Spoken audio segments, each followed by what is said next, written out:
आज की न्यूज़ आपने सुनी होगी जिसमें जम्मू कश्मीर में जो वैष्णो देवी यात्रा होती है उसमें 5 से 6 लोग मारे गए और 14 के आसपास लोग घायल। इंद्रप्रस्थ भोजनालय जो अर्धकुंवारी के पास है, वहां पे लैंडस्लाइड होने के कारण उनकी डेथ हुई और जो इंजर्ड है वो उनका इलाज चल रहा है। वो भी काफी रूप से घायल है, मतलब इंजरी काफी ज्यादा हुई है। अब उनमें से कौन बचता है कौन नहीं, ये तो अभी कुछ नहीं कहा जा सकता। बट ये बात मैं आपसे जो न्यूज़ शेयर कर रहा हूँ इसके पीछे एक बहुत गहरी बात है जो मैं आपसे शेयर करना चाहता हूँ। आज ये हादसा हुआ है और कल ही मैं वैष्णो देवी की यात्रा से लौटा। 2 से 3 दिन की यात्रा थी, मतलब पूरा एक जर्नी थी। जब मैंने भवन के लिए चढ़ाई शुरू करी तो वहां पे मैंने भी देखा कि जो आपने देखा होगा हिमकोटी की तरफ नया रास्ता जाता हुआ एक अर्धकुंवारी की तरफ निकलता है। एक नया रास्ता चलता है जहाँ पे वैन्स वगैरह चलती हैं जो लोगों को लेके जाती हैं मॉर्निंग टाइम में। उस रास्ते पे थोड़ा सा, मतलब ये समझ लीजिए वो टोटल 5.5 किलोमीटर का रास्ता है। और 2 से 3 किलोमीटर चलने के बाद मैंने भी देखा, वहाँ पे महसूस किया कि लैंडस्लाइड्स हुआ है, यानी पहाड़ गिर रहे हैं, कुछ ना कुछ छोटे मोटे स्टोन्स रॉक्स गिर रही हैं वहाँ पे। मैंने भी पढ़ी हुई देखी और इनफैक्ट मैंने ये भी देखा कि जैसे वो ग्रिल्स होती हैं, रेलिंग्स होती हैं, उस वो भी कुछ टूटी पड़ी। मतलब वो मैंने खुद महसूस किया, वहाँ पे देखा और कुछ लोगों ने वहाँ पे बताया भी था कि अभी रिसेंटली लैंडस्लाइड हुई है और हो भी रही है। तो यानी खतरा बना हुआ था और कंटिन्यूअस बारिश चल रही थी। मतलब हमें भी चढ़ाई करते टाइम वहां पे रुक रुक के जाना पड़ रहा था, क्योंकि वो शेड्स के नीचे थोड़ा सा रुकना पड़ रहा था, कभी आधा घंटा, कभी 15 मिनट, कभी 10 मिनट। एक बार तो 1 घंटा भी रुकना पड़ा, इतनी तेज कंटिन्यूअस बारिश थी। मतलब आप रेनकोट भी डाल के ना आप इतना इजिली वो पूरी चढ़ाई नहीं कर सकते थे। तो महसूस डर तो हो रहा था, वहां पे लग तो रहा था। बट वो माता रानी की कृपा थी कि वो चढ़ाई पूरी हुई। और जब वापसी आते टाइम उन्होंने नया रास्ता बंद कर दिया। तो भैरव बाबा की तरफ जो चढ़ाई जाती है, जो 3 किलोमीटर के आसपास की चढ़ाई है, उसमें भी कुछ रास्ता आपको 1 सवा किलोमीटर चल के जाना है। और फिर वहां से दो रास्ते कटते हैं, एक वापस ओल्ड ट्रैक आ जाता है जो सांझी छत की तरफ जाता हुआ, और एक भैरव बाबा की तरफ आ जाता है। तो वो ओल्ड ट्रैक लेना पड़ा और सांझी छत की तरफ होते हुए आपको वापस अर्धकुंवारी की तरफ आना पड़ा।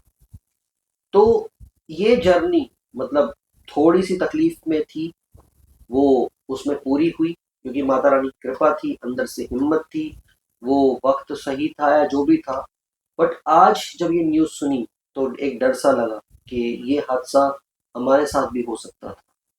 एक दिन की ही तो बात थी, वो चीजें कल परसों में भी तो हो सकती थी जो आज उन लोगों के साथ बीती।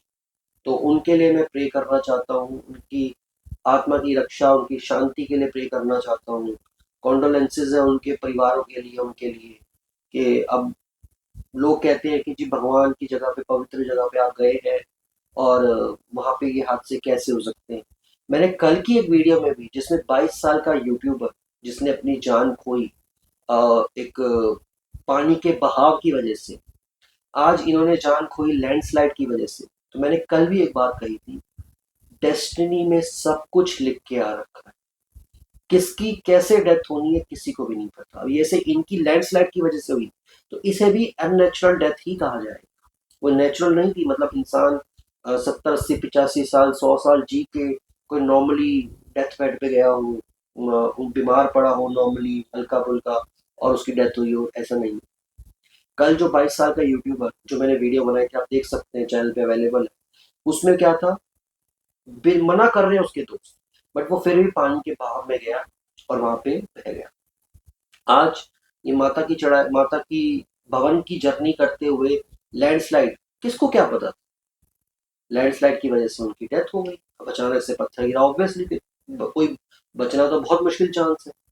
अब जैसे थोड़े महीने पहले, कुछ 2 3 महीने पहले ही, शायद आई थिंक जून के अराउंड ही, जो अहमदाबाद का प्लेन हादसा हुआ था, अब आप उसमें देखेंगे सारे पैसेंजर एक को छोड़ के, ऑलमोस्ट सारे पैसेंजर्स सबकी डेथ हो गई और एक पैसेंजर पूरा बच गया, किसी तरीके से बाहर कूद गया। और जो प्लेन क्रैश हुआ वो कहाँ हुआ था, वो जो हॉस्पिटल का एक मेस एरिया था, हॉस्पिटल जो आसपास बना हुआ था, उसमें जाके वो प्लेन जो टकराया, वहां पे खाना खाते हुए डॉक्टर्स, उनकी डेथ हो गई, और लोग जितने, उनकी डेथ हो गई, एंड नेचुरल डेथ।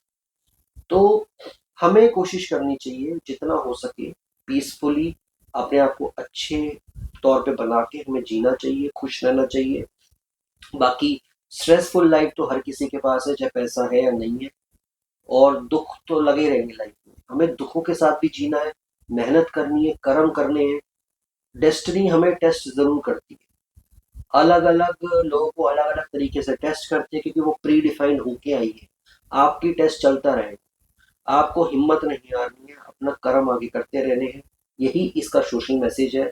और मतलब मैं लास्ट में ये कहना चाहूंगा, इस वीडियो को ज़्यादा से ज़्यादा लोगों तक शेयर करें, ताकि वो भी थोड़ा सा इस न्यूज़ के बारे में, इन सब चीज़ों के बारे में समझ पाए, डेस्टिनी के बारे में जो मैं बता रहा हूँ वो सब बातें समझ पाए, ताकि उनको सहने की शक्ति मिल सके। Wish you all the best, bye, take care, जय हिंद।